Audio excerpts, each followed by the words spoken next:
Hello বন্ধুরা, সবাইকে জানাই শুভ দুপুর। দুপুরে রান্নাবান্না হয়ে গেছে। এই যে ভাতটা ঢেলে নিয়েছি, কেন বাইরে করেছি, কালিওয়ালা হাঁড়ি নেওয়া যাবে না, হাঁড়িতে তো কালি থাকে, তার জন্য নিজেটা নোংরা থাকে।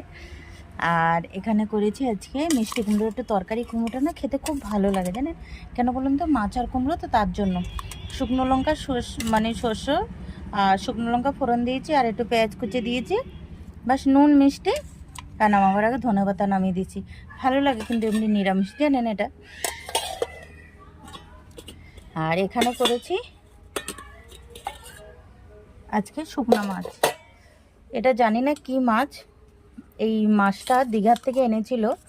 হ্যাঁ, এই যে পিস পিস দেখেন, মাছটা কিন্তু মানে ভাঙতে চেয়েছিলাম কিন্তু ভাঙেনি। আমি ভেবেছি ভেঙে যাবে মাছটা, আরেকদিনও রেঁধে দিয়েছিলাম, তাও গোটা গোটা ছিল। সেদিনকে আবার একটু ছোটো ছোটো করে কেটে দিয়েছিলাম, তার জন্য অত ভেঙে দিইনি। আর আজকে দেখলাম পিস পিসই আছে, আমার থাক 3 পিসের মতন করেছি এটা।